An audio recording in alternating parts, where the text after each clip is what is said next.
Are you ever haunted by those deep, nagging questions? The fear of loss, the fear of death, the vast, uncertain future. Do you feel powerless against the relentless what-ifs that steal your peace and whisper in your ear during the quiet moments? If you do, you're not alone. This is an ancient battle, one that has been waged in the minds of people for thousands of years. But what if I told you that 2 millennia ago, a group of ancient masters, a Roman emperor, a wealthy statesman, and a former slave, confronted these exact same fears? They didn't just think about them, they created a practical, battle-tested blueprint to dismantle fear, piece by piece, and reclaim their inner peace.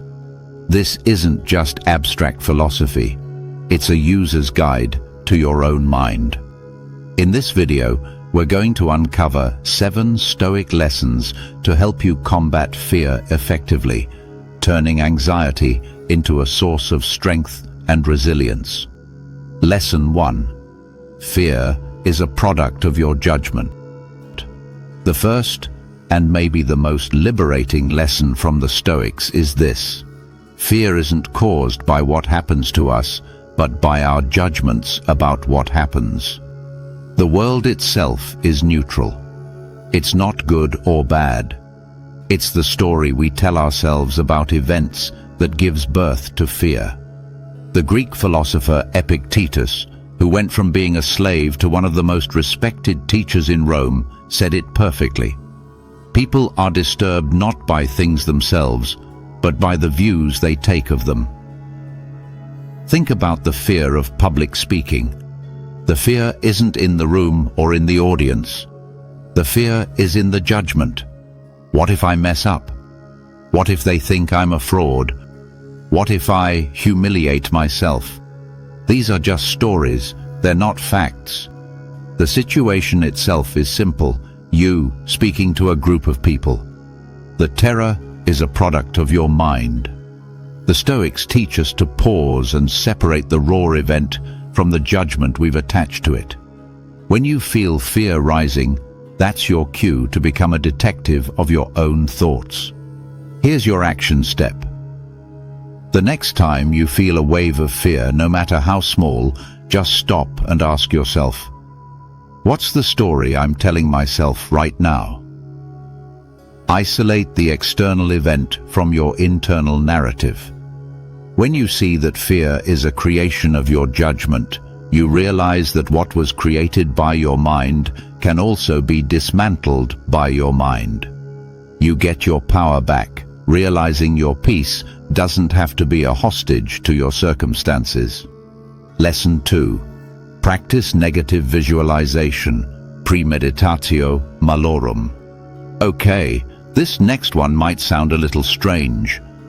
To fight fear, the Stoics tell us to deliberately imagine the very things we're afraid of. This practice is called premeditatio malorum, or the premeditation of evils. This isn't about being a pessimist. Think of it more like a mental vaccine. Seneca, a brilliant writer and advisor to the Emperor Nero, wrote that what is quite unlooked for is more crushing in its effect, and unexpectedness adds to the weight of a disaster. By rehearsing worst-case scenarios in our minds, losing a job, getting sick, a relationship ending, even our own death, we strip them of their power to shock us. We get familiar with the landscape of adversity. Imagine you're terrified of losing your financial stability. The usual response is to push that thought away. A Stoic, however, would sit with it. They'd ask, okay, what if I lost everything? What would I actually do? I'd have to move. I'd lean on friends and family. I'd have to find a new, maybe less glamorous way to make a living. By walking through the details, the formless monster of fear starts to take on a manageable shape. You realize that while it would be incredibly hard, it wouldn't be the end. You would adapt. you would endure. Here's your action step. Set aside 5 minutes each morning. In that time, think about something you fear. Don't just glance at it, walk through it. What would happen? What would you do next? How could you respond with courage? As Seneca pointed out, this practice helps you see that your peace of mind doesn't have to depend on good fortune. You're training your spirit to be resilient, so when life's storms do arrive, you're not a stranger to the rain. Lesson 3. Focus only on what is within your control. This is the absolute cornerstone of Stoicism, the dichotomy of control. Epictetus taught that some things in life are up to us and some things aren't. What's in our control? Our judgments, our intentions, our responses, our own will. What's outside of our control? Well, almost everything else. Our reputation, our health, what other people do, and the passing of time. So much of our fear comes from one simple mistake. We try to control what we can't, and we neglect what we can. Think about the fear of loss. We can't ultimately control whether we lose a person we love, a job, or our health. Spending our energy worrying about these things is like trying to command the ocean's tides. It's exhausting and it doesn't work. But what you can control is how you respond. You can choose to love fully right now. You can choose to be a source of support for those around you. You can choose to face challenges with courage. Your real power isn't in bending the world to your will, but in shaping your own character in response to the world. Here's your action step. Take out a piece of paper and draw a line down the middle. On one side, write, "In my control." On the other, "Outside my control." The next time you're worried about something, list the different parts in their columns. You'll probably find the outside column is a lot longer. Now, consciously shift all of your focus and energy to the items in the "In my control" column. This act alone is incredibly liberating. It redirects your energy from useless worry to purposeful action. Lesson 4. Embrace fear as an opportunity for growth. We tend to think of fear as a stop sign, a signal of weakness. The Stoics saw it completely differently. For them, fear wasn't an obstacle, but an opportunity. It's the raw material from which courage is made. The philosopher-emperor Marcus Aurelius famously wrote, "The impediment to action advances action. What stands in the way becomes the way." Fear shines a spotlight on where we need to grow. If you fear conflict, it's an opportunity to practice courage. If you fear being judged, it's a chance to practice self-respect. Stoicism teaches that courage isn't the absence of fear, but acting rightly despite it. A soldier who feels no fear in battle isn't courageous, they're just reckless. The truly courageous soldier is the one who feels the terror but marches forward anyway, because it's their duty. When you feel fear, instead of shrinking from it, you can learn to lean into it.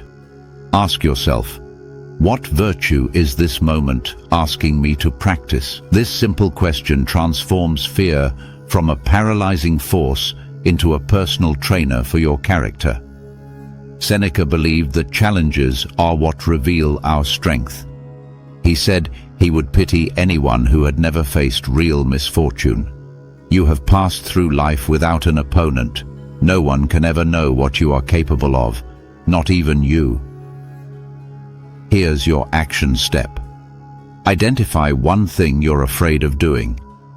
It could be having a tough conversation, applying for that job, or learning a new skill. Now, identify one small, manageable step you can take towards that fear. Not to conquer it, but simply to act with courage in its presence. Then, take that step. The goal isn't to stop being afraid, it's to start being courageous. If you're finding these ancient lessons helpful for your modern life, take a second to support the channel by hitting the like button and subscribing. It really helps spread this timeless wisdom to others who might need it. Which of these lessons is hitting home for you the most so far? Let me know in the comments below. Lesson 5. Cultivate mindful awareness, prosocia. The Stoics practiced a kind of vigilant mindfulness they called prosoce. This is the habit of keeping a watchful eye on your inner world, your thoughts, your emotions, and your judgments. It's about being a guard at the gate of your mind, noticing what comes and goes without getting carried away by it.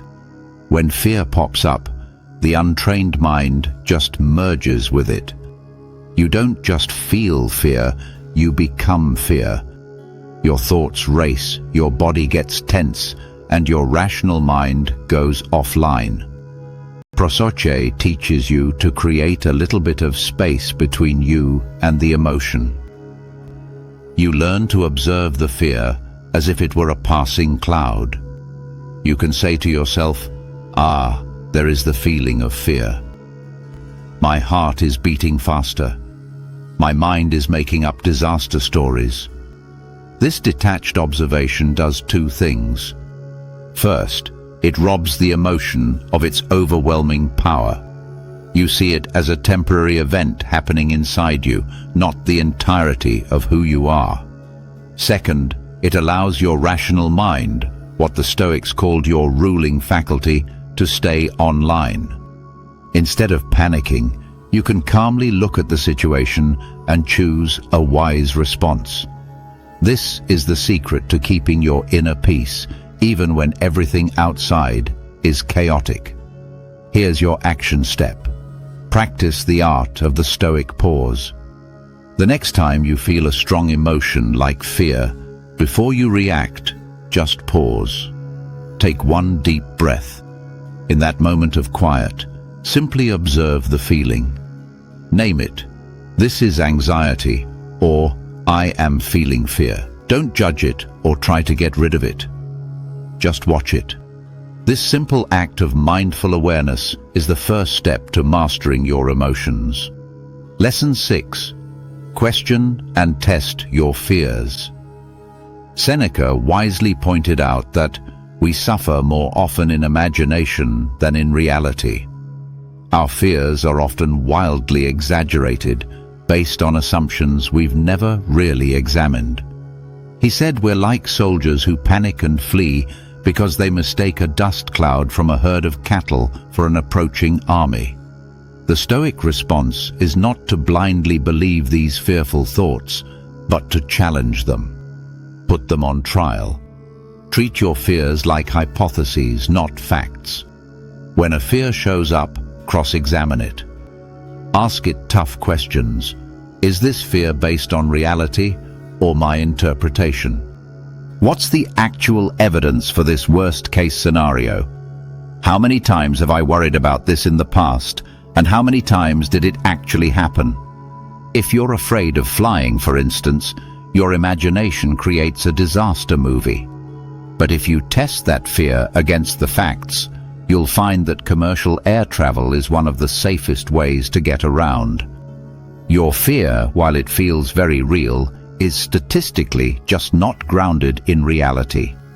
Often, when you shine the light of reason on your fears, they shrink. You find out most of them are just dust clouds, not armies. Here's your action step. Write down your most persistent fear.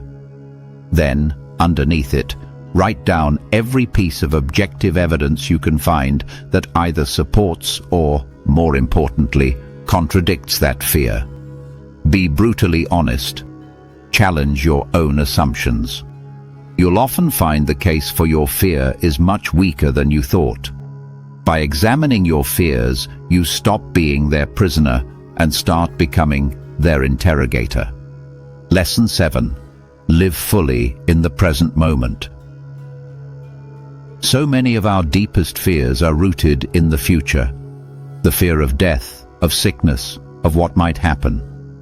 We get so busy being anxious about a future that hasn't happened yet that we forget to live in the only moment we ever really have, right now. The Stoics had a powerful antidote for this. Memento mori, remember you must die. Now, this might sound dark, but its purpose is the exact opposite. Thinking about death isn't about dwelling on the end. It's about using the reality of our limited time to bring urgency and appreciation to the present.